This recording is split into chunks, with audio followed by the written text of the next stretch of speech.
거룩하신 하나님, 은혜를 감사합니다. 오늘도 이 아침에 하나님의 부르심을 받아 저희들 이곳에 모였습니다. 아버지 하나님, 하나님이 주시는 지혜의 말씀을 우리가 바로 상고하고 그 뜻들을 오늘도 바로 이해할 수 있기를 하나님 앞에 간절히 원합니다. 하나님, 오늘도 은혜를 내려주시고 하나님의 백성으로서의 삶을 하나님 말씀해 주셔서 우리가 하나님 말씀대로 순종하는 것이 우리에게 기쁨이 되는 놀라운 은혜가 임하도록 허락해 주시옵소서. 예수 그리스도 안에서 지혜를 얻기를 원합니다. 우리가 예수 그리스도 안에서 참된 기쁨과 평안과 또 주님이 주시는 자유를 얻기를 간절히 원합니다. 하나님, 이 시간 우리에게 성령으로 인도해 주셔서 이 귀한 시간이 주님 앞에 온전히 바쳐지는 아름다운 시간이 되도록 저희들을 붙들어 주시옵소서. 예수님의 이름으로 기도하옵나이다. 아멘. 가난한 자는 간절한 말로 구하여도 부자는 엄한 말로 대답하느니라. 많은 친구를 얻는 자는 해를 당하게 되거니와 어떤 친구는 형제보다 친밀하니라. 성실에 행하는 가난한 자는 입술이 패려하고 미련한 자보다 나으니라. 지식 없는 소원은 선치 못하고 발이 급한 사람은 그렇다느니라. 사람이 미련함으로 자기 길을 굽게 하고 마음으로 여호와를 원망하느니라. 재물은 많은 친구를 더하게 하나 가난한즉 친구가 끊어지느니라. 거짓 증인은 벌을 면치 못할 것이요 거짓말을 내는 자도 피치 못하리라. 너그러운 사람에게는 은혜를 구하는 자가 많고 선물을 주기를 좋아하는 사람에게는 다 친구가 되느니라. 가난한 자는 그 형제들에게도 미움을 받거든 하물며 친구야 그를 멀리 아니하겠느냐. 따라가며 말하려 할지라도 그들이 없어졌으리라. 7절까지 보았습니다. 여기 보니까 이 오늘 이 읽은 본문 이 잠언의 말씀에 보면은 여기 가난한 자가 여러 번 등장을 하고 또 부자라는 그 내용이 또 대조돼서 여러 번 등장이 됩니다. 이 그 가난한 자와 부자가 이렇게 나오는데 여기에 이 보면은 세상에서 그 가난한 자와 부자가 다른 대접을 받는다, 이런 그 내용을 오늘 이 잠언에서 우리가 발견하게 됩니다. 그래서 거기 그 23절을 보면은 가난한 자는 간절한 말로 구하여도 부자는 엄한 말로 대답하느니라, 이렇게 돼 있습니다. 그러니까 이거는 가난한 자에 대하여 부자가 이렇게 받는 어떤 뭐랄까요, 특혜 같은 거, 그런 모습을 우리에게 이제 보여줍니다. 그러니까 같은 상황 속에서라도 가난한 자는 자비를 구해야 되는 그런 입장에 이렇게 있게 되고, 그러니까 뭘 하더라도 이렇게 부탁하고 마음에 뭐 하나를 이루려면은 간절한 마음으로, 이게 안 되면 안 되는 그 절박함, 이런 것으로 이 사람들에게 말을 해야 되고, 근데 같은 일을 겪더라도 부자는 여기 보면은 엄한 말로 대답한다고 해서 같은 상황이라도 이제 뭐라면은 당당한 모습을 그리고 있는 거죠. 그러니까 이 같은 상황이라도 가난한 사람은 이렇게 그 간절히 자비를 구하는 이런 입장에서 뭔가 거절당하면 곤란한 그런 상황이 되기 때문에, 그러니까 어떻게 해서든지 그 일을 이렇게 이루기 위해서는 간절한 마음이 필요한 이런 입장이 되고, 부자는 자기가 가진 힘이나 물질이나 이런 것 때문에 어딜 가든지 이렇게 좀 당당하고 큰 소리를 칠 수 있고 한 모습을 갖는다. 이런 그 내용을 우리에게 보여주는 것입니다. 그래서 결국 세상이 이 가난한 자와 부자를 어떻게 대하느냐 할 때 거기에는 분명한 차이가 있다는 것을 우리에게 보여주고 있는 겁니다. 근데 이러한 그 차이, 이러한 차이를 보여주는 하나의 그 중요한 그 뭐랄까요, 매개체가 뭔가 하면은 여기 오늘 본문에는 그것을 친구라는 것으로 이렇게 등장을 시킵니다. 친구. 그래서 또 오늘 이 본문에 보면은 가난한 자, 부자에 대한 그 말씀이 반복되면서 거기에 함께 등장하는 중요한 또 하나의 내용이 뭐냐면은 친구라는 내용입니다. 친구. 그래서 어떻게 되냐면은 가난한 자와 부자를 대접하는 세상의 모습, 그들을 어떻게 대하는가라는 세상의 모습을 이제 친구의 그 많고 적음을 통해서 이제 보여주고 있습니다. 그래서 여기 보면은 가난한 자는 친구가 이제 끊어진다 이런 표현을 하고 있어요. 4절에 보면은 재물은 많은 친구를 더하게 하나 가난한즉 친구가 끊어진다 이렇게 돼 있죠. 가난한 자에게는 뭐가 끊어진다 그래요? 여기 친구가 끊어진다 이렇게 돼 있고, 또 7절에도 보면은 같은 비슷한 의미가 있습니다. 7절 가난한 자는 그 형제들에게도 미움을 받거든 하물며 친구야 그를 멀리 아니하겠느냐 따라가며 말하려 할지라도 그들이 없어졌으리라 라고 해서 이 가난한 자애들에게서는 친구도 점점 없어지고 사람들이 그 주위에 점점 사라져가는 이런 일들이 세상에서는 나타난다는 거예요.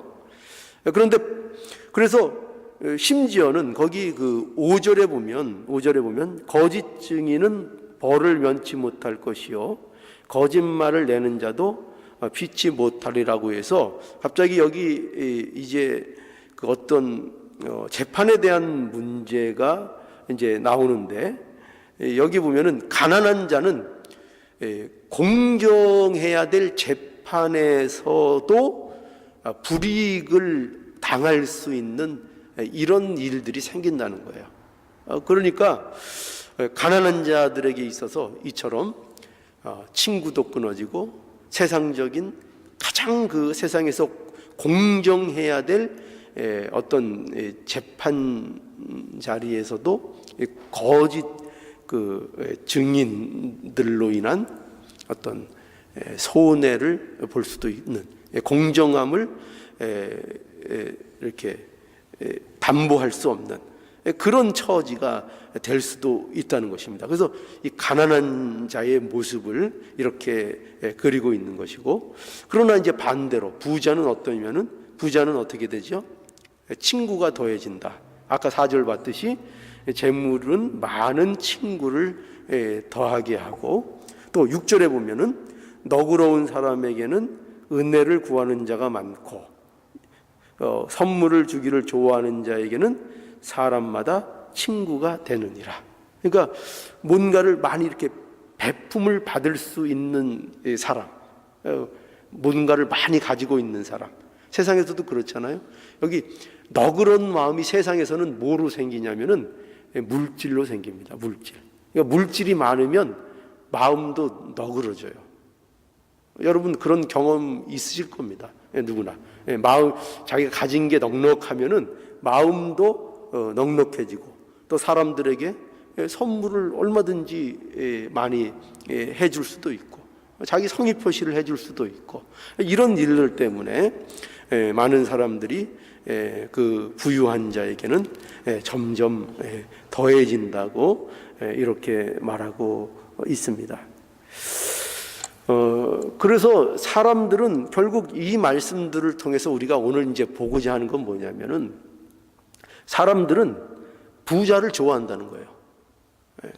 사람들은 부자를 좋아하고 가난한 자를 싫어한다는 것입니다. 그것이 우리가 그것을 애써서 사람들이 포장을 하고, 매너, 그렇죠, 예의, 뭐 이런 것을 통해서 그런 것들을 감추고 살지만, 사실은 사람들은 부자를 좋아하고 가난한 자들을 좋아하지 않는다는 것입니다. 이게 세상의 원리라는 거예요. 그래서 왜 이렇게 하는가 하면은, 왜 그런가 하면은 세상의 모든 사람들은 사람을 대할 때 유용성을 본다는 것입니다. 그러니까 유용성을 본다는 건 뭐냐면은, 이 사람이 내게 있어서 유익이 되느냐, 그러니까 나에게 손해가 되느냐 유익이 되느냐, 그러니까 이 사람을 통해서 내가 어떤 이익을 얻을 수 있느냐가 세상의 모든 사람들이 사람을 대할 때의 그 기본적인 모습이라는 거예요. 그러니까 모든 사람들은 그 유용성, 그러니까 필요성, 그렇죠? 그것에 의해서 사람들을 상대하기 때문에, 그렇기 때문에 당연히 부자가 뜻하는 게 뭐죠? 부한 자는 물질이 풍요하고 모든 것이 풍요하고, 남에게 내가 그 부자 옆에 있어야 뭘 하나라도 생기는 게 있을 게 아니에요. 그죠? 뭐 하나, 가난한 사람에게는 가봤자 자기가 뭘 줘야 되는 입장밖에 못 되는 거예요. 자기가 뭘 줘야 되고 베풀어야 되고 희생해야 되고 보호를 해야 되니까. 그러니까 이 인간이 유용성을 따지고 자신의 필요성을 언제나 채우려고 하는 인간에게 있어서 언제나 누구냐면은 부자죠, 부자. 그래서 그것이 인간의 모습이라는 것이고, 이것이 바로 세상의 모습이에요. 이게 세상의 모습입니다. 그래서 모든 자연인, 여기서 말하는 자연인이라는 것은 구원받지 못한, 그저 태어난, 세상에 이렇게 생명을 갖고 태어난 모든 인간들은 본능적으로 이 본능을 갖고 있다는 거예요. 그러니까 인간이 가진 본성이죠. 그러니까 모든 것을 바라볼 때에 무엇으로 보냐면은 자기라는 것을 중심으로 모든 것을 보는 겁니다. 그렇지 않아요?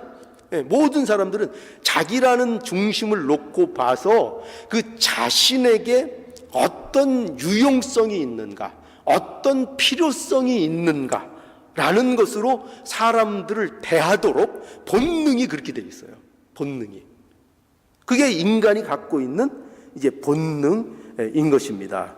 그런데 이런 본능이 어디로부터 시작된 것인가 하면은 바로 인간의 타락으로 인하여 이런 죄성이 인간들에게 있는 거죠.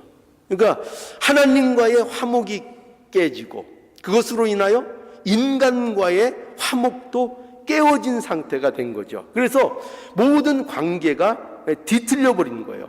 참다운 관계를 잃어버리고 관계가 뒤틀려 버려서 하나님이 우리에게 주신 다른 사람들을 사랑의 대상으로 보질 않고 인간이 타락하자 그 인간들을 다 어떻게 본다고요? 인간들을 전부 다 경쟁의 대상, 어떤 착취의 대상, 내가 더 좋은 곳으로 가기 위해서는 내가 눌러야 되는 대상, 내가 이겨야 되는 경쟁자로 모든 인간을 대한다는 거예요.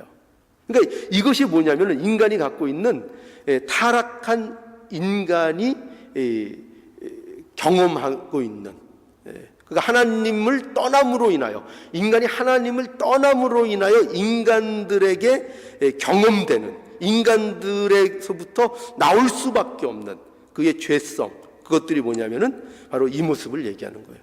그러니까 하나님은 원래 창조를 그렇게 안 하셨죠. 원래 하나님께서 우리를 창조하실 때에는 원래 사람을 사랑의 대상으로 하나님 안에서 하나님과의 화평을 또 인간과의 화평으로서 그것을 누리고 그 사랑을 나누는 존재로 하나님께서 인간을 만드셨는데, 인간이 하나님 앞에 타락함으로 말미암아 그것을 잃어버리고 인간을 어떻게 대한다고요? 사랑의 대상이 아닌 경쟁의 대상, 착취의 대상, 또는 내가 무언가를 그로부터 이렇게 뺏어 와서 내 것으로 만들어야 되는 어떤 대상으로서 이렇게 인간들을 이제 보는 것입니다. 그래서 사람을 사랑의 대상이 아닌 유용성의 대상으로 이제 보는 것이죠. 그래서 하나님께서 우리에게 십계명을 왜 주셨느냐? 십계명을 왜 주셨는가 하면은 바로 십계명을 주신 것도 이런 하나님의 백성이 회복해야 될 것이 무엇인지를 그 십계명을 통해서 우리에게 보여주시는 거예요. 그러니까 하나님의 백성이 되었으면 그 하나님의 백성으로서 회복해야 하는 것이 뭐냐 할 때 그게 십계명이 담겨 있는 거죠. 그게 뭐죠? 하나님을 사랑하는 것이고, 그리고 내 이웃을 내 몸과 같이 사랑하라는 것이죠. 그러니까 원래 인간이 갖고 있는 바른 관계가 뭐냐면 사랑이에요. 사랑. 하나님에 대한 사랑, 그것으로 인한 인간에 대한 사랑, 그것이 원래 인간이 갖고 있는 인간다움의 모습인데 그것이 죄로 인하여 상실되고, 그래서 하나님의 자녀들은 하나님의 자녀가 되어서 무엇을 그들의 삶 속에서 계속 회복해 나가야 하는가 하면은 바로 이 사랑, 하나님에 대한 사랑, 그리고 이웃에 대한 사랑을 그들의 삶 속에서 회복해 나가는, 그것을 경험해 나가는, 그것을 자신들의 것으로 만들어 이렇게 경험해 나가는 이 삶들을 계속 살도록 하나님께서 이것들을 위해서 하나님이 우리에게 십계명을 허락해 주셨다는 거예요. 그래서 이 십계명은 굉장히 중요한 거죠. 우리가 어떻게 하나님의 백성으로 살아야 될까를 우리에게 가르쳐 줄 뿐만 아니라 이 십계명을 통해서 인간이 갈 수밖에 없는 멸망의 길, 그것을 뭐라 그럴까요? 이렇게 제어하는, 방지하는 역할로서 또 이 십계명이라는 것을 우리에게 주시는 거예요. 왜 그렇죠? 왜 그렇습니까? 그대로 놔두면, 인간을 인간 본성에 그대로 놔두고 어떤 질서와 어떤 법을 주시지 않으면 인간은 어떻게 된다고요? 인간은 무질서와 또 사람을 경쟁의 대상으로만, 착취의 대상으로만 여기고 그들을 서로 분쟁과 싸움과 전쟁과 무질서와 혼란 속에서 스스로들이 스스로 멸망하는 길을 갈 수밖에 없기 때문이에요. 그러니까 그들에게 뭘 주시는 거예요? 십계명이라는 규칙, 어떤 최소한의 법률을 주셔가지고 그것을 통해서 그들이 최소한의 질서를, 왜냐하면 안 그러면 그 십계명의 강령이 뭐라 그랬죠? 사랑이라 그랬잖아요. 사랑을 계속 하나님께서 우리에게 말씀하셔서 거기에서 사회 속에서 간음이 없게 하시고, 살인을 저지르지 않게 하시고, 이웃의 것을 탐내지 않게 하시고, 이웃의 것을 힘으로 뺏지 못하게 하시는 그런 법률들을 정해서 허락해 주시는 거예요. 그래서 그 사회와 그 질서가 유지될 수 있도록, 그래서 인간들이 스스로 공멸해 버리는 그 일을 막도록 하나님께서 이렇게 십계명을 인간들에게 허락해 주신 거죠. 그래서 바로 이겁니다. 하나님이 우리 안에서, 예수 그리스도 안에서 이루어 주신 일이 뭐냐? 그게 바로 이 일을 우리에게 이루어 주신 거죠. 뭐냐면 인간성의 이제 회복인 겁니다. 인간성의 회복. 지금 어떤 모습이었다? 인간은 어떤 모습을 가진다고요? 사람에 대해서 사람을 나의 욕구를 채우는 대상으로 본다고요. 사람을 필요성으로 내가 취하는 거죠. 그런데 사람을 나의 욕구를 채우는 그런 어떤 대상이 아닌 진정한 사랑의 대상으로 알고 대하는 것, 이게 뭐냐면 이것이 인간의 회복인 겁니다. 이것이, 그러니까 하나님께서 우리에게 이것을 예수 그리스도 안에서 이루어 주시는 거예요. 그러니까 우리에게 주신 복이 뭐냐? 우리에게 주신 복이 뭐냐면 바로 이런 복을 주신 거예요. 그러니까 신자가 되어서 하나님께서 우리에게 허락한 복이 뭐냐? 우리는 복하면 늘 이런 것만 생각하잖아요. 뭐 건강, 뭐 성공, 돈, 물질을 많이 갖게 되는 거, 세상에서 사업 잘 되고, 자녀들이 뭐 공부를 잘하고, 뭐 이런 것들을 우리는 복으로, 또 기독교인이 되어서도 세상 사람들이 말하는 이런 식의 복들을 우리가 신앙이라는 이름으로 언제나 하나님 앞에 많이 찾잖아요. 그런데 사실 성경에서 말하는 복이라는 것은 그런 의미의 복을 얘기하는 것이 아니고, 이처럼 이런 복, 그러니까 인간에 대한 태도. 우리가 죄인이었을 때는 인간을 어떤 경쟁과 착취의 대상, 싸움의 대상, 내가 누르고 뭔가 하나를 더 내 것으로 만들어야 되는 그런 대상으로밖에는 볼 수 없었다면은, 이제 그런 인간에 대하여 사랑의 대상으로서 이렇게 볼 수 있고, 그것을 알게 하시는 이 일, 이것이 바로 우리에게 주시는 하나님이 예수 그리스도 안에서 허락하신 복이라는 것이죠. 그러니까 우리에게 있어서 복이라는 것은요, 사실은 어떤 것들을 이렇게 세상적인 어떤 물질이나 어떤 것들을 얻는 것이 우리에게 복으로 되어 있지 않고, 사실 성경에서 말하는 복은 우리가 하나님의 사람으로서 우리가 우리 안에 어떤 내용들을 채우는 것, 하나님의 사람으로서 세상 사람들을 대하거나 어떤 내용들, 예를 들어서 그것이 이제 우리가 쉽게 이해할 수 있는 표현으로 하는, 성경적 표현으로 하자면은 무슨 온유라든지 겸손이라든지 사랑이라든지 용서라든지 이런 것들 말이죠. 이런 것들, 그러니까 그런 것들이 다 뭐냐면 우리의 삶 속의 내용으로 우리 안에 채워져야 될 것들이고, 그것들이 다 뭐냐면 우리에게 말씀하시는, 그게 다 복이라는 거예요.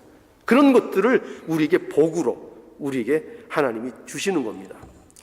그래서 우리가 예수 그리스도 안에서 바로 이 일이 이루어졌고 이 일이 회복됐다는 것을 우리는 알아야 되겠습니다. 이제 더 이상 우리는 사람을 어떤 착취의 대상이나 경쟁의 대상으로 여기지 않고 사랑의 대상으로 알고 대하는 그런 자가 된 것입니다. 그래서 여러분, 이런 일들은 우리에게 있어서 굉장히 어려운 일입니다. 이건 쉬운 일이 아니에요. 쉬운 일이 아닙니다. 왜냐하면은 제가 계속 앞에도 말씀드렸듯이 세상은 모두 어떤 원리 속에 살아가고 있어요? 자기 중심의 원리 속에 살아가고 있어요. 전부 다 자기 중심으로 나갑니다, 세상은. 그리고 그 자기 중심으로 사는 것이 세상에서는 그게 지혜로운 삶이라 그래요. 그게 옳다고 얘기해요. 나를 찾는 거. 그러니까 나. 하나님과 상관없는 나를 찾는 것을 굉장히 중요한 것으로 생각합니다. 자기중심주의로 나가죠. 그리고 또한 우리 안에는 아직도 이 죄성이 남아있죠. 사람들을, 그렇잖아요. 우리가 예수를 믿지만 여전히 우리 가운데는 이 본성이 남아있잖아요. 사람들을 사랑의 대상으로만 보지 않고 어떻게 대하죠? 우리는 벌써 딱 사람을 만나거나 어떤 사람들을 알게 되면은 우리는 이 사람이 내게 이익이 될까 손해가 될까부터 우리는 따지죠. 그러니까 그 인간 존재 자체로 보질 않고 내게 유익이 될 것이냐 안 될 것이냐로 우리는 먼저 판단을 하죠. 그러니까 우리는 예수를 믿어도 그래요. 그죠? 예수를 믿어도 그래요. 그러니까 세상도 온통 그런 원리 속에 있고 우리는 예수를 믿음에도 불구하고 그런 죄성이 여전히 우리 안에 남아있고, 그렇기 때문에 우리에게 있어서 이 싸움은 굉장히 어려운 싸움입니다.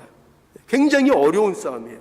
그러나 이 일을 위해서 날마다 우리가 영적인 싸움을 해야 되는 겁니다. 이것이 우리에게 싸워야 될 싸움인 거예요. 그러니까 우리가 신앙생활을 한다라고 할 때 신앙생활을 하는 실제적인 내용들이 바로 이런 내용들이에요. 그러니까 이런 영적인 싸움들을 우리가 실제로 삶 속에서 하지 않으면서 우리가 어떤 종교적인 형식만 가지고 하나님 앞에 나온다고 해서 그것이 하나님 앞에 합당한 신앙생활이 될 수 있는가? 그렇지 않다는 거예요. 본질이 빠진 거기 때문에. 그죠? 하나님께서 우리에게 요구하시는 본질은 그 안에 율법 안에 담겨 있는 뜻처럼 우리 안에 사랑을 구체화시켜 나가는 거예요. 그런데 그런 것들을 구체화시켜 나가지 않고 그저 단지 종교적인 형식이나 어떤 모습을 갖췄다고 해서 우리가 하나님 앞에 신앙생활을 한다고 하면 그거는 우리들이 갖고 있는 오해일 수 있다는 겁니다. 그러니까 실제적인 신앙생활들. 그래서 여러분 보세요. 우리가 신자는 다른 말로 우리가 표현하면 눈을 뜬 거예요. 눈을 뜬 거예요. 그러니까 아무것도 못 보고 아무것도 모르는 그런 눈을 감은 소경과 같은 상태에서 눈을 떠버린 거예요. 눈이 떠진 거예요. 그게 신자의 모습입니다. 그래서 신자는 보지 못했던 것을 이제 보게 되는 것이고 알지 못했던 것을 이제 알게 되는 거예요. 그러니까 하나님도 알게 되는 것이고 그 하나님을 알게 된 것을 통해서 자신도 이제 바라보게 되고 자신이라는 존재를 이제 알게 되는 거예요. 그게 바로 신자예요. 그게 바로 그리스도인들이에요. 그래서 이제 알게 된 거죠. 뭘 알게 된 거죠? 다른 사람들을 내가 어떻게 대해야 되는지를 비로소 알게 된 거예요. 그게 그리스도인들인 거예요. 과거에는 그걸 몰랐다는 거죠. 그래서 신자가 되면 참 그리스도인이 되면은 현실 속에서 무엇이 나오는가 하면은 비명이 나오는 거예요. 그래서 비명이 어떤 비명이 나오죠? 눈을 뜨고 그래서 뭘 알게 됐다고요? 진실을 알게 된 거예요. 진실을 알게 된 거예요. 진실을 보게 된 거예요. 그런데 왜 비명이 나오는가 하면은 진실을 알게 되었는데 그 진실을 내가 감당할 수 없는 현실 속에 놓여 있다는 것을 알게 되는 거예요. 그러니까 세상이 그런 거죠. 세상은 이런 진실, 이런 하나님이 우리에게 보여주신 진실대로 세상은 흘러가지 않고 있어요. 그리고 우리 자신들도 우리 안에 아직도 예수를 믿고 알게 되었지만 더 익숙한 세상을 따라가는 그 모습이 여전히 남아있는 거예요.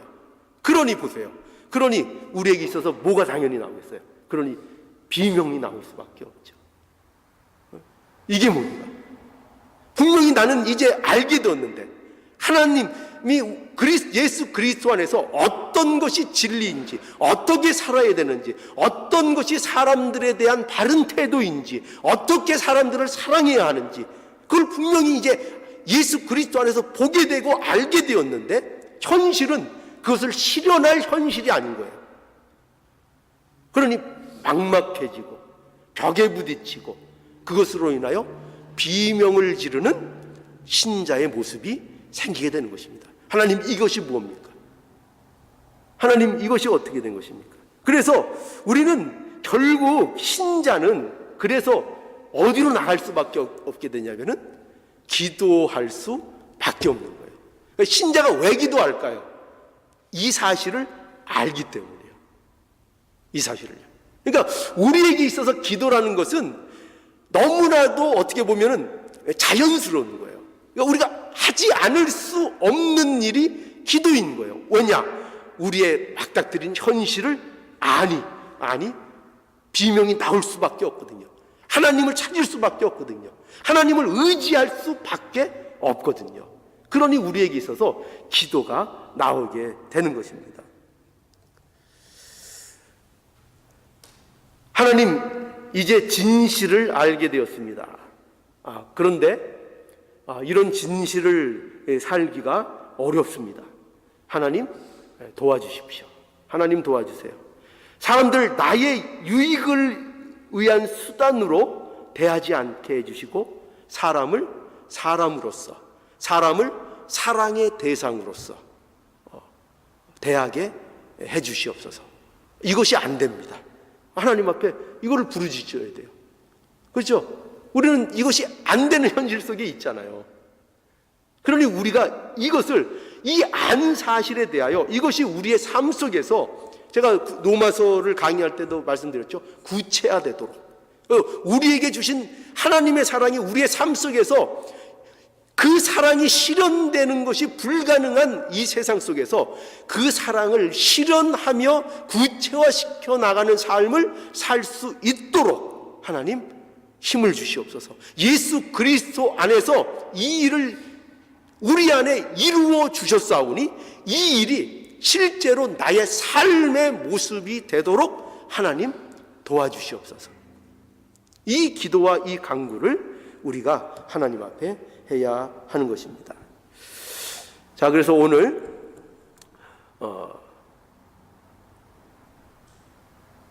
하나님께서 복음 안에서 우리를 사람을 대하는 이 방법에 있어서 세상이 보는 것 같이 보지 않도록 하는 새로운, 어떻게 보면 세계, 그 세계로 우리를 예수 그리스도 안에서 우리를 불러주셨습니다. 그 안으로 우리를 넣어주셨습니다.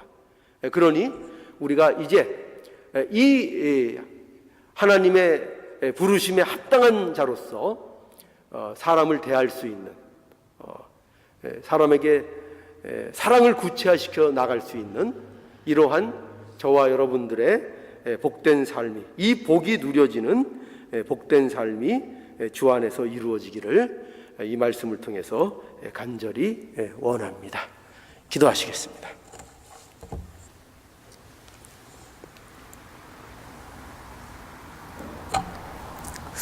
하나님, 은혜와 사랑을 감사합니다. 세상은 가난한 자를 무시하고 부자를 선대하는 그런 원리와 그런 본성을 가지고 있습니다. 이것이 어떻게 보면은 세상의 자연스러운 모습이지만 이것은 인간의 타락한 본성 속에서 나오는 참으로 악한 모습입니다. 하나님께서는 우리를 이러한 잘못된, 그리고 거짓된, 그리고 삐뚤어진 이 삶 속에서 우리를 구원하셔서 우리로 하여금 참된 삶을 살아가도록 하나님께서 허락해 주셨습니다. 예수 그리스도 안에서 우리가 사람을 어떻게 대해야 되는지를 바로 알게 하시고 그 삶을 살라고 말씀하고 계십니다. 우리 주변에 있는 또 우리가 만나는 모든 사람들을 어떤 경쟁의 대상이나 어떤 착취의 대상이나 또는 필요에 따라 생각하는 그러한 모습이 되지 않게 하시고 온전히 사랑의 대상으로서 하나님의 사랑을 나누는 그 이웃으로서 대하는 우리의 복된 모습이 되도록 하나님께서 인도해 주시옵소서. 이 복을 누리는 우리의 인생이 되게 하시고 아름다운 교회가 되게 하셔서 하나님의 풍성함을 나타내는 복됨을 이루게 하여 주시옵소서. 예수님의 이름으로 기도하옵나이다. 아멘.